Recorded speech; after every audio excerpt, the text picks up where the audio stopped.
नमस्कार, मी आशा वानखडे. आशा cooking number 1 मध्ये तुमचं स्वागत आहे. जालन्यामध्ये जर कुठलाही सण असो, कोणाचं प्रमोशन असो, लेकरांचे चांगले पर्सेंटेज असो, तर प्रत्येक घरामध्ये जर तो आणला जात असेल तर तो मामा पेढा आहे. तर हाच मामा पेढा अगदी सोप्या पद्धतीमध्ये घरी कसा बनवायचा आज आपण बघूया.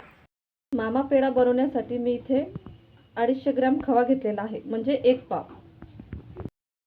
पेढा बनवण्यासाठी आपल्याला अशी जाड तळाची कढई वापरायची आहे.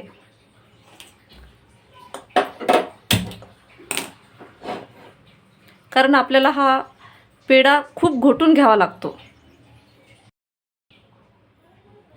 यामध्ये आपल्याला 1 वाटी दूध घालून घ्यायचं आहे. दुधाला थोडंसं कोमट करून घेऊया आपण.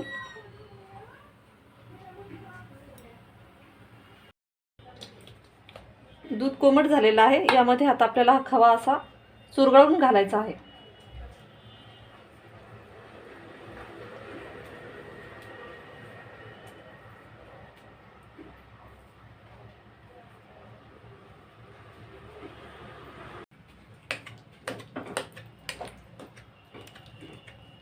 हा आपल्याला या दुधामध्ये पूर्ण मिक्स करून घ्यायचा आहे. पूर्ण एकजीव झाला पाहिजे. याच्यामध्ये एकही गाठ राहिली नाही पाहिजे.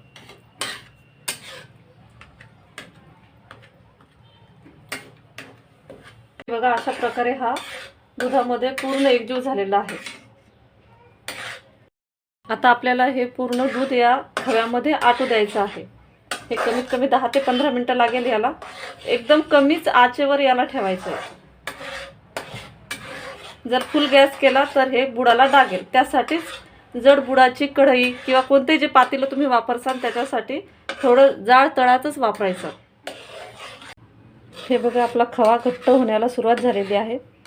हा फिरवताना सगळ्या साईडने लागतो. त्या साईड आपल्याला अशा प्रकारे ह्या खरडून घ्यायच्या आहेत.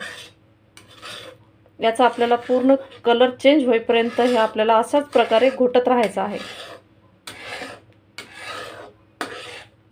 कारण मामा पेढ्याचा जो कलर आहे तो असा ब्राऊन कलर राहतो. तसा कलर येईपर्यंत आपल्याला हा खवा घोटतच राहायचा आहे. आपला खवा असा घट्ट झालेला आहे. आता या स्टेजवरती आपल्याला याच्यामध्ये 1 चम्मच तूप घालून घ्यायचं आहे.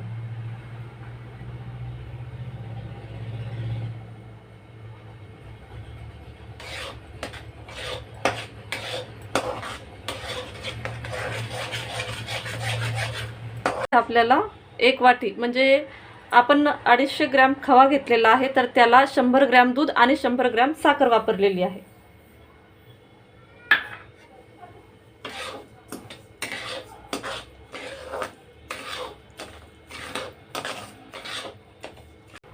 साखर आपल्याला ही अख्खीच वापरायची आहे. याच्यामध्ये पावडर टाकायची नाही साखरेची. कारण याला जसं साखरेला पाणी सुटेल तसा तसा आपल्या खव्याचा रंग हा बदलेल. यामध्ये पूर्ण साखर विरघळलेली आहे आणि खव्याचा कलर सुद्धा चेंज झालेला आहे.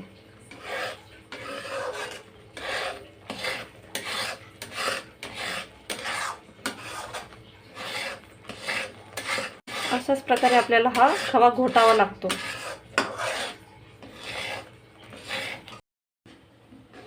हे बघा, भरपूर प्रमाणामध्ये खव्याचा कलर बदललेला आहे. अजून आपल्याला पूर्ण हा असा गोळा होईपर्यंत घोटतच राहायचं आहे.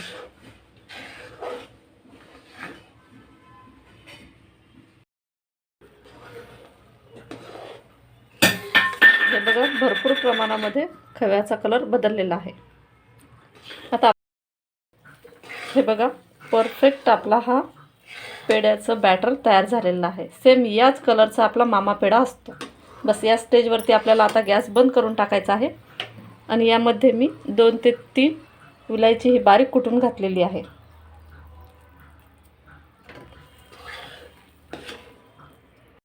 याला आपण आता असंच थंड व्हायला ठेवून देऊ. अर्धा ते 1 तास लागेल याला थंड व्हायला. मग नंतर आपण याचे पेढे तयार करू. हे बघा, आपला पेढ्याचं सारण हे पूर्ण थंड झालेलं आहे. आता आपण हे पूर्ण गोळा करून घेऊया. एका प्लेटमध्ये काढून घेऊ.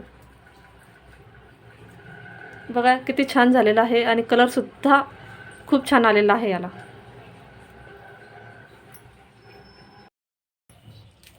हे बघा, आता आपण याला पेढ्याचा आकार देऊन घेऊया.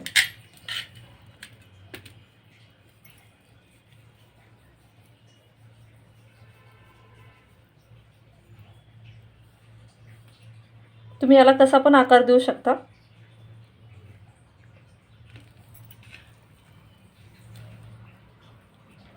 अशा प्रकारे मी हे पूर्ण पेढे तयार करून घेते.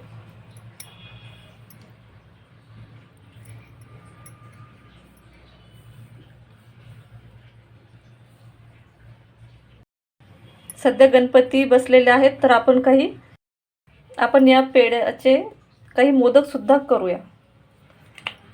मी या साच्यामध्ये सारण भरते आणि आपले मामा पेढ्याचे मोदक सुद्धा तयार झालेले आहेत.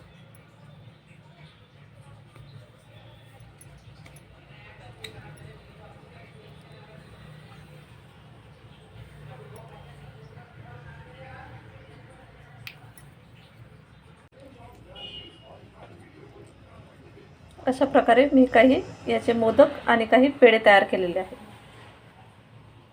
अगदी झटपट तो होणारे मामाचे पेढे आपले हे तयार आहेत.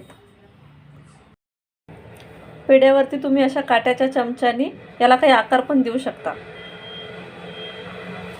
किंवा हे प्लेन असले तरी बी खूप छान दिसतात. मी या काट्याच्या चमच्यानी याला थोडासा आकार देऊन घेते.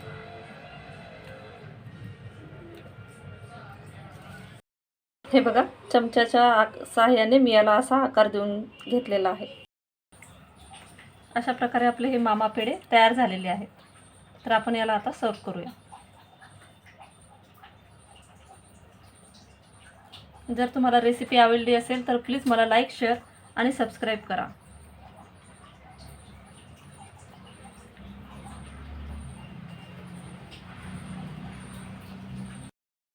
आणि त्याच पेढ्यापासून आपले गणपती बाप्पासाठी छान मोदक सुद्धा तयार झालेले आहे. एक वेळा ही रेसिपी नक्की करून बघा. अशाच नवीन नवीन आणि सोप्या पद्धतीमध्ये रेसिपी बघण्यासाठी प्लीज माझ्या चॅनलला सबस्क्राईब करा.